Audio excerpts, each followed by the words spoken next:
Baik teman-teman semua, sebelumnya saya ucapkan halo, assalamualaikum warahmatullahi wabarakatuh. Perkenalkan, nama saya Yusri Korina dengan NIM 1503620012 dengan Prodi Pendidikan Teknik Bangunan.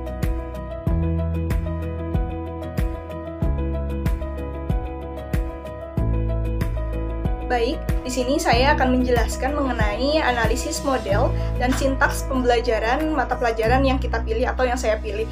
Di mana mata pelajaran yang saya pilih yaitu mengenai mata pelajaran aplikasi perangkat lunak dan perancangan interior gedung. Di mana kompetensi dasar yang saya pilih yaitu 3.12 mengenai menerapkan perintah aplikasi penggambaran 2D.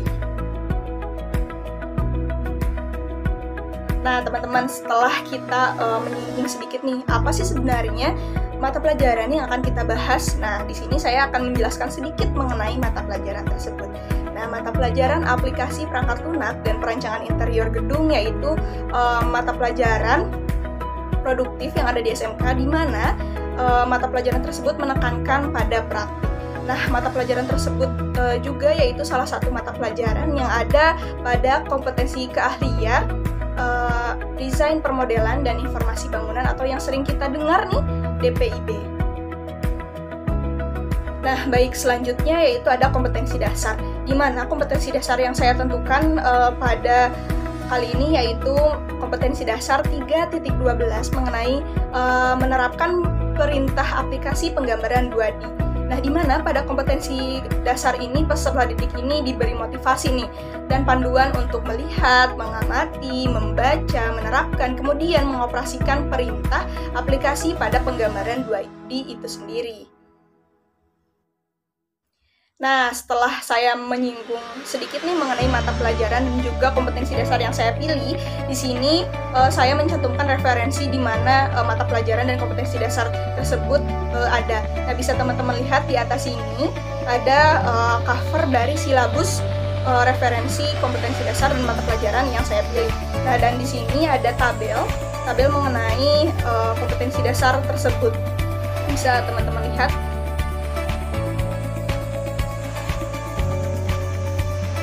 Nah, setelah kita membahas nih mata pelajaran, referensi, dan juga kompetensi dasar yang sudah kita pilih, kira-kira apa sih sebenarnya mata pelajaran yang cocok untuk mata pelajaran juga kompetensi dasar tersebut?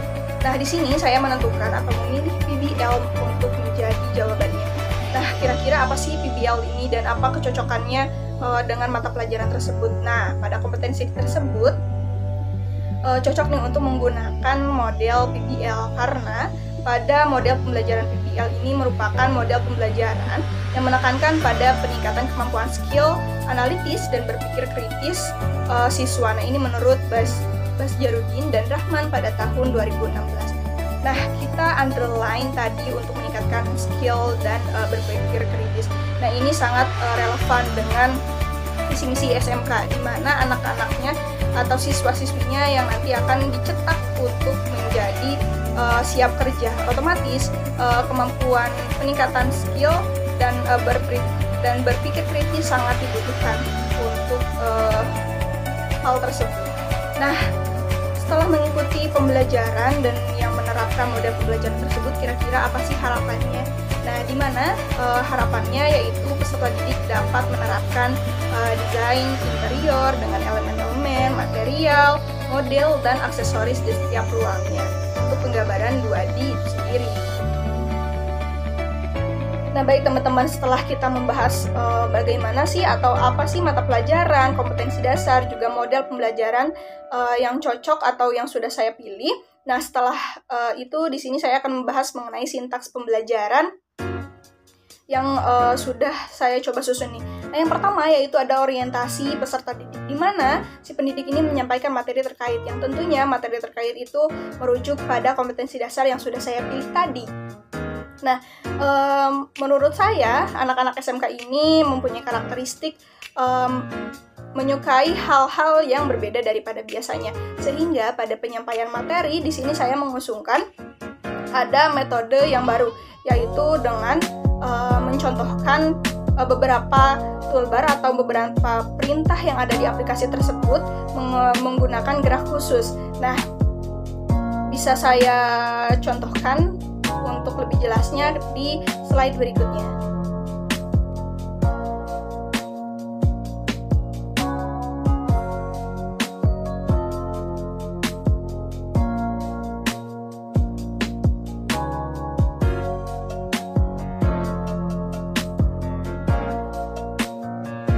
Nah, baik, selanjutnya kita masih melanjutkan poin yang pertama, yaitu orientasi peserta didik.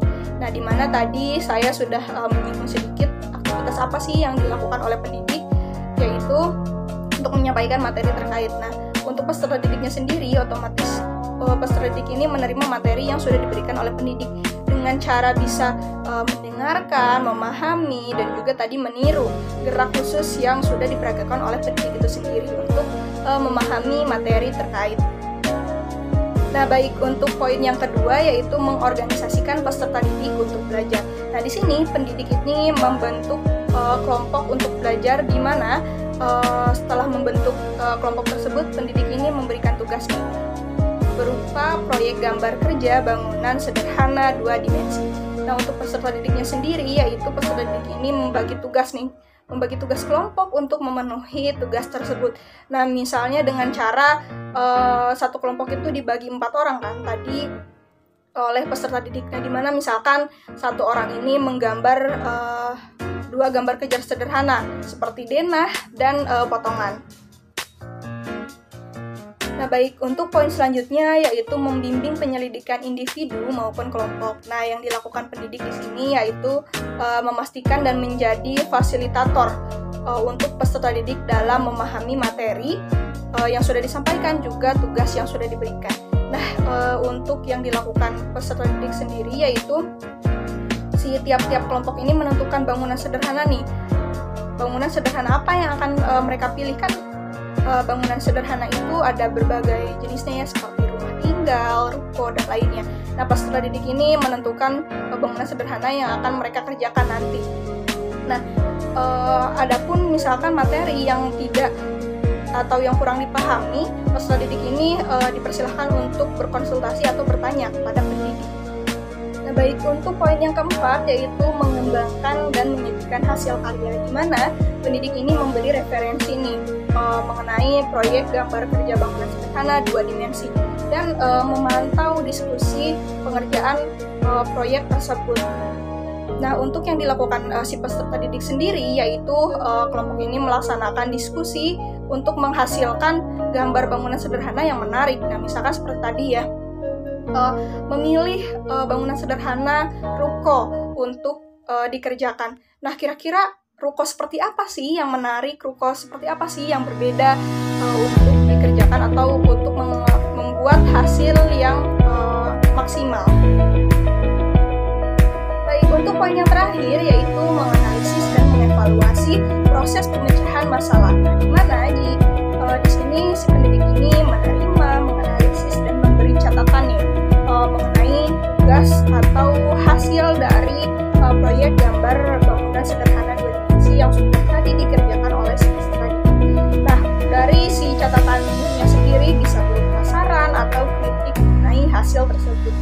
Nah, untuk si peserta didik sendiri atau kelompok-kelompok yang sudah ditentukan, nah setiap kelompok ini mengumpulkan hasil tugas yang mereka kerjakan tadi kepada pendidik.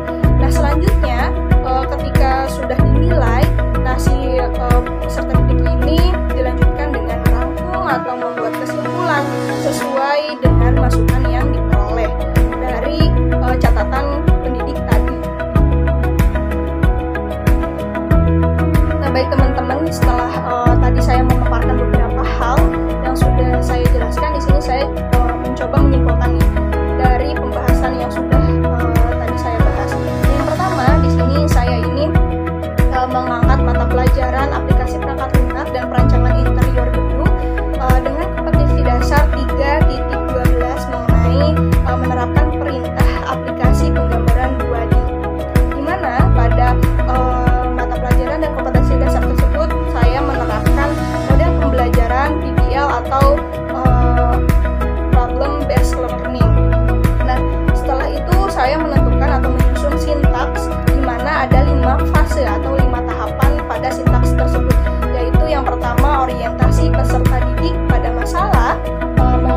mensosialisasikan peserta didik untuk belajar, dan selanjutnya itu membimbing penyelidikan individu dan kelompok, dan selanjutnya juga ada mengembangkan dan menyajikan hasil karya. Dan untuk yang terakhir yaitu menganalisis dan mengevaluasi proses pemecahan masalah. Nah, mungkin itu saja yang bisa saya sampaikan. Semoga dari hasil pembelajaran ini atau dari hasil presentasi yang saya paparkan ini bisa bermanfaat. Mungkin itu saja, terima kasih, dan saya meminta maaf bila ada kekurangan kata dan kesalahan kata. Wassalamualaikum warahmatullahi wabarakatuh.